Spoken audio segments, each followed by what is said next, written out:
Hey everybody, Invisiblekatana here, and today I would like to discuss something very interesting, and it is specifically gaming moments I wish I had recorded, just so I could look back at my reaction to just some of the craziest things that I went through in games. I will do my best to not spoil anything that you guys may not have played. Of course, same goes for the comments. Obviously put spoilers if you can't avoid it, but if you can be vague, do that just so other people can check it out and kind of connect with you, or possibly check out a game that they may not have checked out, because I think we all have those moments where it's like, here's just this insane situation and you're just like, holy crap, I never would have seen that coming. And then honestly, there's also some things I wish I recorded that have nothing to do with the game. Like honestly, I wish I could go back and see how I was reacting back when I first put cheat codes into Soul Reaver 1, because it was such a crazy experience. Like I still remember the feeling. And the big thing about Soul Reaver 1 is, of course, Soul Reaver games are story-driven campaigns. And I was going through, and I was trash. I'll admit, it was the PS1 era. I was still skipping cutscenes. I sucked. I was bad, especially for Soul Reaver. I couldn't figure out how to beat his brother, which is like the first big boss. I was so confused. Just so you know, you have to drop the gate on him. I always thought you had to hit him in the tail, because that's the only reaction he got. And I was like, how much health does he have? You had to drop the gate on him and lock him in place. I had no concept. I just couldn't get it. I was like, I cannot figure this crap out. So I put some cheat codes in, and the cheat codes allow you to basically just get abilities from later in the game. And because, of course, this was during the era where video games were finished, you would just put in a cheat code, and it's like, well, now you have this power, and you just skip the game. It's not like, oh, something happened and the game crashes. It's like, no, you just went through this door you weren't supposed to go to. Or for anyone who doesn't know the powers of Soul Reaver, they're vampires. So they went with one of the classic things, which I don't know where this comes from, but there are a lot of stories where it's like vampires can't go into water at all. It doesn't have to be holy water. It's like they cannot go in water in any way, shape, or form. I don't know where that comes from, but people rarely use it. I always found that interesting. But that's a thing. They even do that in Blood Rain, where it's like you cannot touch water at all. It's not holy water. It's just plain old water.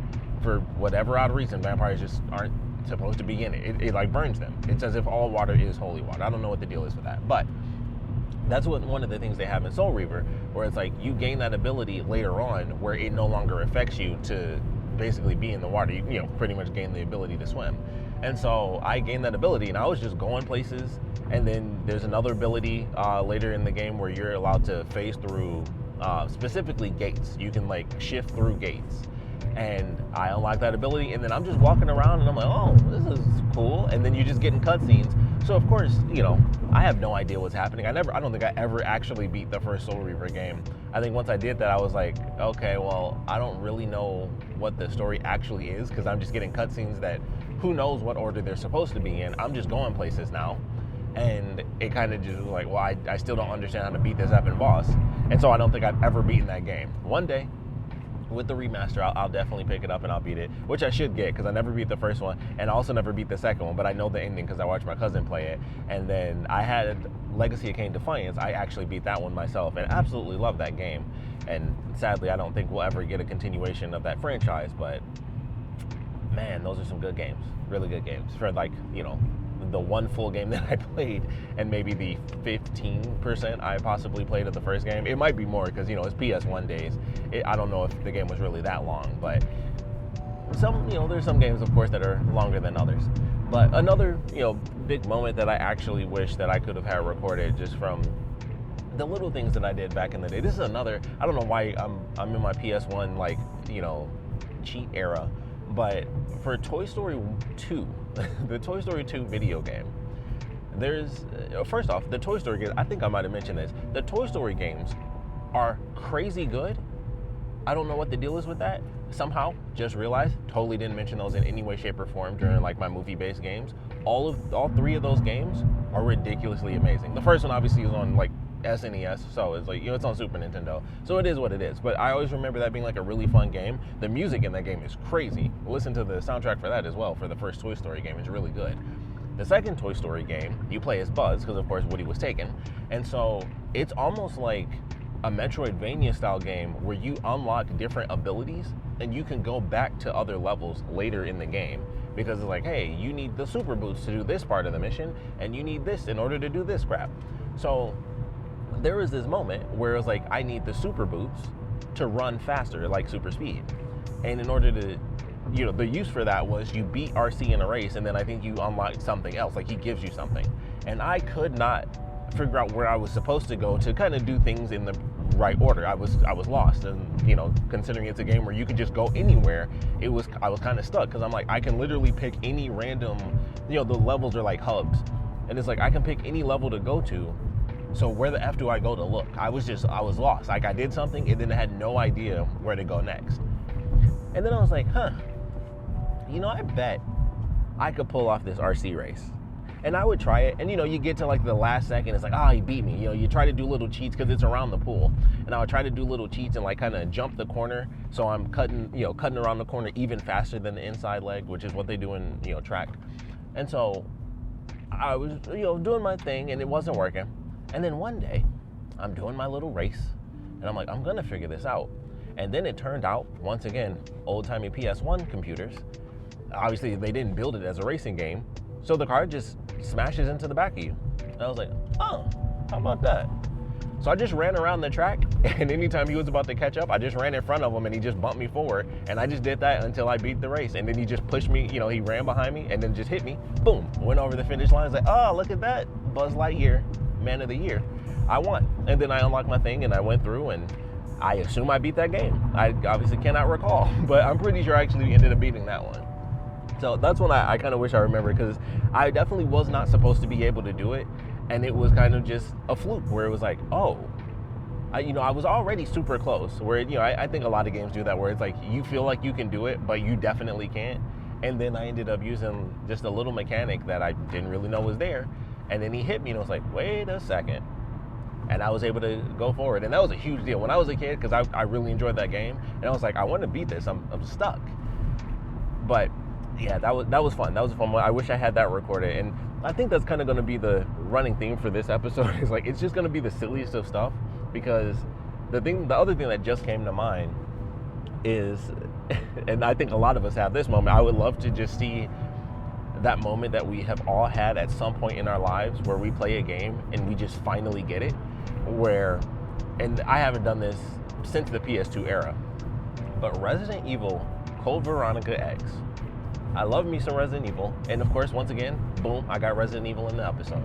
But this is an actual moment that I wish I could have had recorded, where it would be the thing where only a couple people would watch it, because it would be so much content of me just being pissed that I don't know what to do next because I was lost. And once again, just a moment where you're just lost in the game. There's no gimmicks, there's no cheat codes for this one. It's Resident Evil. You figure it out, or you just don't beat the game. And I'm at the end of the game. This is specifically the Antarctica portion for Resident Evil fans. There's this crystal ball, and I think everyone knows where I'm going if you play the game. There's this crystal ball that has a key card in it, and I'm not super stupid. I'm just stupid enough, but I'm not super stupid. And I'm like, okay, there was this part where there's a little mini prison area, and there's a cage, and basically the counterbalance to the prisoner escaping this cage is a giant effing concrete block that just smashes you and kills you. And I'm like, okay, I think I'm pretty intelligent. Glass ball, big block, smash the ball. It's as simple as can be, right? That junk did not work. I'm like, this has to be the answer, right? It's not the answer. I'm going through, I'm walking back and forth. Who knows how many times Claire got smashed? Little Claire sandwich, boom, she's done. I stopped playing that game for months because I couldn't figure it out. And at that point in the game, you're specifically for those of you who have not played Code Veronica, the Antarctica area is small compared to the regular part of the campaign. Like, you're on a full island, and honestly, the game's pretty big. You can run all over the effing place in that game. It's actually one of the issues with it, because it's backtracking, and it's not like the first two games, or even the first three, where it's like, okay, yeah, I have to backtrack.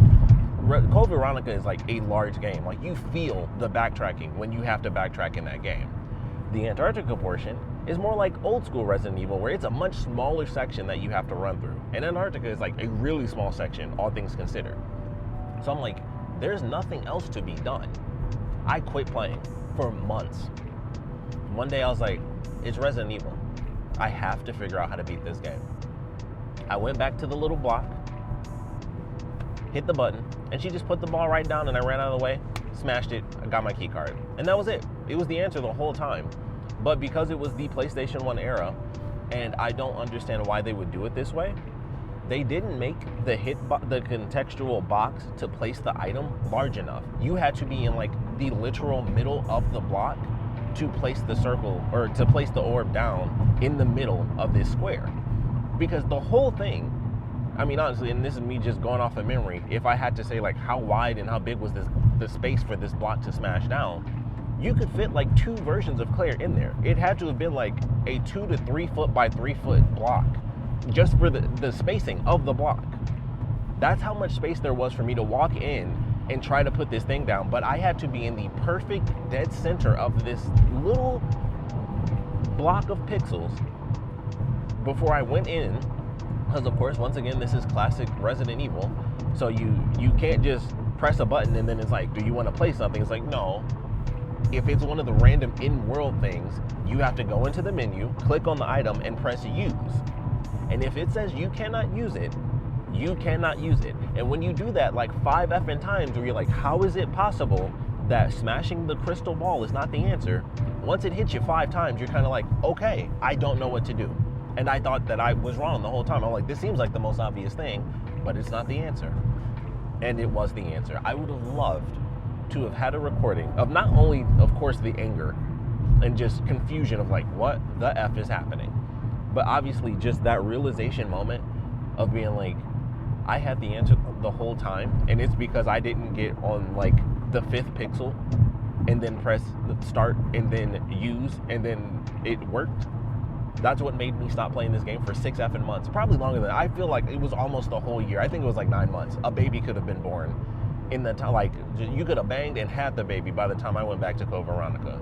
And I wish I had that recording because I was furious trying to figure that out. And of course I was happy, and I was still very mad, of course, being like, that was the answer the whole time. So it was the PlayStation that made me fail, not me.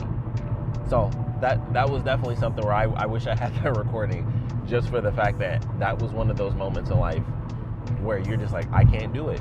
And it wasn't just, oh, this enemy's tough, so I stopped playing for a little minute, and then you come back and you do it one time. There's a couple of games where I had that experience as well. I'm sure we all have. I can't think of one specifically where it was like, man, it was just killing me. You spend like a day or 2 off, and then you come back, and then it's like you beat it in the first try, and it's like, what? Depending on how tough it is, some of those can definitely have lasting impacts on you. Like I said, I know I have a couple, but they were never that crazy for me. It was just, you get to that point where you're not doing it, and then you just take a little break and come back later. But that Code Veronica one was like, I know it's a puzzle thing. It's not just beat an enemy or try to survive this, try to take less hits or lure them this way. It was literally just, I don't know where this item goes, and I literally can't do anything about it. And I had the answer the whole time. Absolutely insane. Absolutely insane. Another hilarious moment. This is funny. Excuse me. I'm sure some of us have this moment, and I'm gonna share this story because it's funny to me now. So I consider myself to be pretty good at games. You come at me, you gotta come correct. But when I was younger, I was still pretty good, but I wasn't always like great. And sometimes my dad would beat me. And one time he beat me so bad in Tekken 3, I could not win a single round. I cried. Like, I straight up cried. I'd laugh at that now, obviously, but at the time I was like, this is all I have. I was probably like 7 or 8. I'm like, this is all I got. Like, I got Tekken 3. I have my skills. I'll never forget the time, like, I was whooping on my little cousin, of course. This is like, it's my game. And then my dad picked Tiger, and I was like, I can't fucking touch this dude. Like, he was killing me. It was, oh man. I was so mad that day. But the time he beat me and I didn't win once, I cried. I straight up cried, and I just cried all the way from upstairs, all the way down the stairs, just crying. And then mom was like, what's wrong? And I was like, my dad beat me in Tekken. And she was like, what? Like, she yelled at me, of course, because I'm like, why are you effing crying over this game? But that was serious. She didn't understand. She wouldn't understand even now. But that's serious. You know how it is. Like, you're 8 years old. It's like, this is what I got. This is my thing. And he just dominated me. That's, dad mode. And he was like, no. And it was just a bad day. It was just a bad, like, I didn't win at all. Horrible moment. But it would be hilarious to see that now. I would definitely laugh at that. But I cried. I cried all the way down the stairs. Like, he beat me every round in Tekken 3. Terrible day to say you got skills. Another time he almost beat me, it was NBA Street Volume 2. Love that game. and we were playing, and this is a really funny memory because this is back during, and you lived it or you didn't live it, but in, what was that, the year of our Lord, 2003, if I do recall, we had the great blackout. It was like just the giant thing. Either you lived it or you didn't live it, but I promise you, you might want to look it up. 4 straight days, and I swear to God, I thought the world was over. We were driving, everything was going out. This was 4 days of power outages across like multiple states, and it was to the point that, like, I remember I was leaving, and then like the power was cutting off in the place that we were at, and it was just like, okay, whatever. We're leaving and we're driving, and it's like, oh man, it's like a lot of like power's going down, and like, you know, we're getting the reports in, the radio went static, and I was like, well, that's the end of the world, no more video games. Legit, that was one of my thought processes. I was like, there's not gonna be any more video games.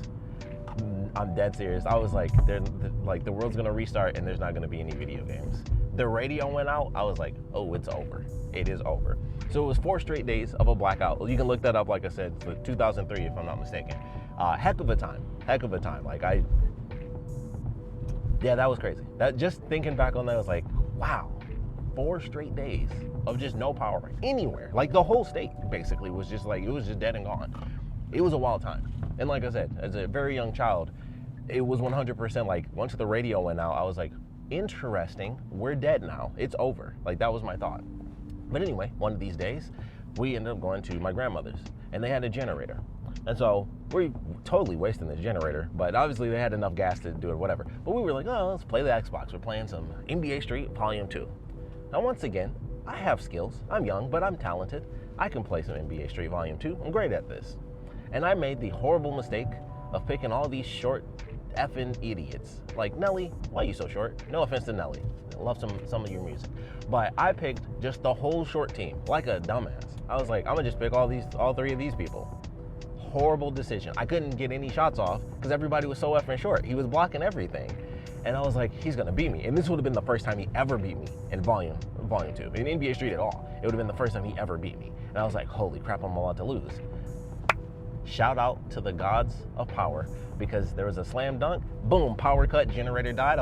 I retired like Bart did in that episode of The Simpsons. I'm dead serious. I was like, whoa, I'm safe. Like he did, like the power cut, and I was like, well, that's not a win. I'm retired. And I don't think we ever went against each other in NBA Street Volume 2 ever again. Retired like Bart Simpson. I'm dead serious. I would love to have that on recording, because I was freaking out like, he's gonna beat me in NBA Street Volume 2. This is gonna be the first time ever I'm gonna lose. But it didn't happen. So shout out to that generator dying. You saved me, and I got to retire. Retired on top, that's how you do it. That's how you do it. But I'm gonna end things there. This definitely didn't end up being the episode I thought it was gonna be, where I went through these really silly memories, but I'm glad I did. I've never shared these stories, I don't think at all, on my channel before. So hopefully you enjoyed these really silly moments of me being a whiny child who's freaking out about, you know, NBA Street Volume 2. But you know how it is. That was life. That's all I had. You're 8 years old. All you got is skills in gaming, or whatever random thing you're good at. That is all you have. And all I had was Tekken. And he beat the crap out of me that day and made me cry. But he never beat me in NBA Street Volume 2.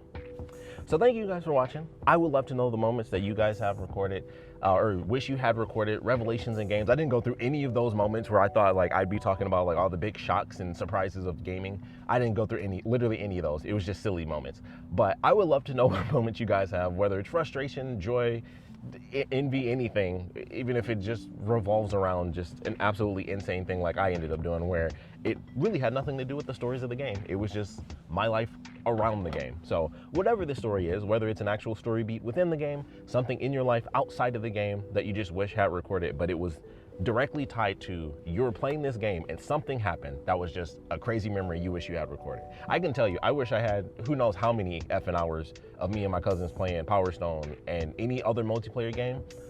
I'm sure that would be funny to look back on, because I can think about it and remember some moments. I'm sure I'd be dying laughing if I had all of it.